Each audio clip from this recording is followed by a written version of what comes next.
ओम श्री गणेशाय नमः my dear friends. तो आई होप फ्रेंड्स आप लोग बहुत अच्छे होंगे फ्रेंड्स। इस बार ज़रा 2 दिन का ब्रेक हो गया और मैं चाहती नहीं थी, but due to some personal work बहुत ज़्यादा डिले हो गया एंड रीडिंग्स भी इतनी ज़्यादा थी, सो वो पेंडिंग रीडिंग्स भी कंप्लीट करनी थी। फ्रेंड्स, आज ये जो हम रीडिंग बनाने लगे हैं ये टॉपिक है love tarot reading for singles, और बहुत ज़्यादा डिमांड आ रही थी, तो ये रीडिंग करनी बहुत ज़रूरी थी क्योंकि बहुत सारे लोग इसका वेट कर रहे हैं। सो फ्रेंड्स, ये रीडिंग कुछ उन लोगों के लिए है जो अपनी लाइफ में सिंगल हैं। सिंगल का मतलब ये नहीं है कि जस्ट सिंगल हैं और बिल्कुल जैसे कवारे लोग होते हैं वो सिंगल होते हैं। ये उन लोगों के लिए भी है जो अपनी लाइफ में किसी रीज़न से सिंगल हो गए हैं, ठीक है, किसी सिचुएशन की वजह से सिंगल हो गए हैं, चाहे वो डिवोर्सी हैं, चाहे वो सेपरेशन में है, चाहे कोई ऐसा पर्सन जो ऑन ऑफ में भी चलता है, कोई ऐसा जिस ब्रेकअप को बहुत ज़्यादा लंबा टाइम हो गया है और एक ऐसी सिचुएशन में वो फंस गया है, कुछ ऐसा इस टाइप का। इस तरह की सिचुएशन में अगर आप फंसे हैं तो ये रीडिंग आपके लिए है, ठीक है। तो अभी सबसे पहले जिन्होंने मेरे चैनल पे फर्स्ट टाइम आए हैं तो मैं उन सब लोगों को वेलकम करना चाहती हूँ। फ्रेंड्स, इस रीडिंग के चैनल पे आप आए हैं, अगर रीडिंग्स आपको मेरी पसंद आती है तो प्लीज़ उनको लाइक करें। और फ्रेंड्स, मैं आपसे ये कहना चाहती हूँ कि प्लीज़ आप लोग मुझे कॉल मत किया करें डायरेक्ट, पहले व्हाट्सएप करा करें पर्सनल रीडिंग के लिए और फिर आगे बढ़ा करें, ठीक है। तो एक छोटी सी आप लोगों से रिक्वेस्ट है। हालांकि कुछ लोगों को लगता है कि पता नहीं सामने वाला जेन्युइन है या फेक है। देखिए, नंबर चैनल पर डाल रखा है तो फेक तो नहीं होगा, ठीक है। बहुत बड़ी चीज़ होती है क्योंकि इस चैनल के लिए यूट्यूब कहीं ना कहीं है बीच में, तो ऐसे कोई आपको यूट्यूब के थ्रू तो बेवकूफ़ नहीं बना सकता। बट हाँ, आपको कोई कमेंट्स में नंबर दे रहा है ना, तो वो आपको ध्यान रखना है, वो आपको फॉलो नहीं करना। अगर कोई भी टैरो रीडर, कोई भी एस्ट्रोलॉजर अपने चैनल पर नंबर डाल रहा है, डिस्क्रिप्शन वो अपने उसमें डाल रहा है, तो वो आपको कम्प्लीटली अवॉइड करना है, कम्प्लीटली उस पर ध्यान नहीं देना है, ठीक है। अब जल्दी से रीडिंग को फ्रेंड्स स्टार्ट करते हैं। ऑल राइट, सो सैजिटेरियस यानी कि धनु राशि। धनु राशि ये है रीडिंग आपके लिए, और इसमें मैं सबसे पहले आपकी करंट एनर्जीज निकालूंगी और फिर देखूंगी कि क्या आपकी लाइफ में कोई न्यू पर्सन आ रहा है या फिर ओल्ड पर्सन ही वापसी कर रहा है, ठीक है। तो वो दूसरे डेक से देखेंगे, पहले हम इस डेक से शुरुआत करेंगे। क्या है आपकी अभी फ़िलहाल खुद की करंट एनर्जीज। सो अवेयरनेस का कार्ड आया है, कंडीशनिंग, साइलेंस एंड फाइटिंग। देखिए, मुझे ना ऐसा दिख रहा है कि ना आपकी कुछ ऐसी एनर्जी है इस टाइम पे सैजिटेरियस की आप ना बहुत सारी चीज़ें जान गए हैं, आपको बहुत सारी चीज़ों की क्लैरिटी हो गई है, आपको काफ़ी चीज़ें पता चल गई हैं, लेकिन उसके बावजूद भी ना आप या तो आप बहुत समय से एक ही तरह की सिचुएशन में थे, मतलब एक ही तरह के पैटर्न्स फॉलो कर रहे थे। या तो वो हो सकता है कि शुरू से आपकी फैमिली ने आपको वैसा सिखाया, या आपका नेचर ही वैसा था, या आप अपने शेल में ही रहते थे।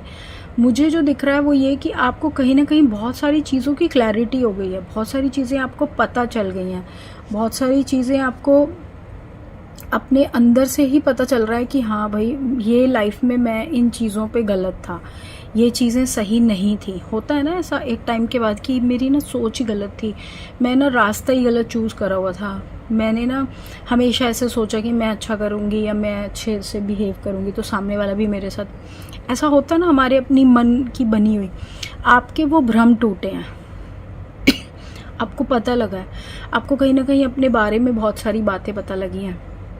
साइलेंस के कार्ड से मुझे ऐसा लग रहा है कि कहीं ना कहीं आप ये सारी चीज़ें ना बहुत ज़्यादा अपने मन में अभी सोचते हैं, बहुत ज़्यादा आपको हर चीज़ की क्लैरिटी तो हो गई है, लेकिन आप कहीं ना कहीं भविष्य को लेकर बहुत चिंतित रहते हैं। आप हर वक्त सोचते रहते हैं कि ये रिलेशनशिप में ऐसा हुआ मेरे साथ, ये बंदा मुझे छोड़ के चला गया, या इसने मुझे धोखा दे दिया, आगे भी ये मेरे साथ ना कहीं ऐसा हो जाए, इस तरह की चिंताओं में। और आपकी खुद से ही अंदर लड़ाई होती रहती है, एक युद्ध चलता रहता है आपकी सोच में, आपकी दिमाग में, ये दिख रहा है मुझे। ठीक है, सो ये मुझे आपकी करंट फीलिंग्स दिख रही हैं जो आप महसूस करते हैं। अगर आपकी ऐसी सिचुएशन है तभी रीडिंग को आगे देखें तो बेटर रहेगा, नहीं तो ये ना कहें कि ये मेरे से रेजोनेट नहीं कर रही। ठीक है, मैं आपको पहले ही बता दूं। अब देखते हैं कि क्या आपकी लाइफ में कोई न्यू पर्सन एंट्री लेने वाला है, या कोई कोई न्यू पर्सन, या फिर आपका एक्स ही वापसी करेगा। सो क्या दिख रहा है सैजिटेरियस के लिए? Night of wands, the lovers, 6 of wands and 4 of wands. देखिए, मुझे तो ये दिख रहा है कि आपकी लाइफ में कोई न्यू पर्सन एंट्री लेगा, एक न्यू पैशनेट लवर जो आपकी लाइफ में आएगा, क्योंकि अब आप पहले से भी ज़्यादा, जैसे कहते हैं ना, विजडम, बहुत ज़्यादा समझ आ गई है आपको ज़िंदगी की। एक इंसान जब बहुत एक लंबा अरसा बिता देता है एक स्ट्रेसफुल मोड में या हील करता है, आप कुछ वैसी सिचुएशन से निकल कर यहाँ तक पहुँचे हैं। तो मुझे दिख रहा है कि आप ना बहुत समझदारी से अब चीज़ों को हैंडल करेंगे और बहुत समझदारी से आगे बढ़ रहे हैं लाइफ में। मुझे आपकी तरफ से कहीं ये नहीं दिख रहा कि अब आपको भी आपके लेसन्स मिल गए हैं। सो यहाँ पर एक न्यू पर्सन आएगा आपकी लाइफ में जो कार्ड्स में दिख रहा है, बहुत पैशनेट लविंग होगा, आपको भी स्टेबिलिटी देगा, प्लस ये मैरिज पर्पस से आएगा, ये कोई टाइम पास करने नहीं आ रहा आपके साथ। सो आपको भी उतना ही सीरियस एंड सिंसियर रहना पड़ेगा इसके लिए, अगर आप भी ऐसे जोन में हैं अभी। ठीक है, so good news for Sagittarius and I am very happy.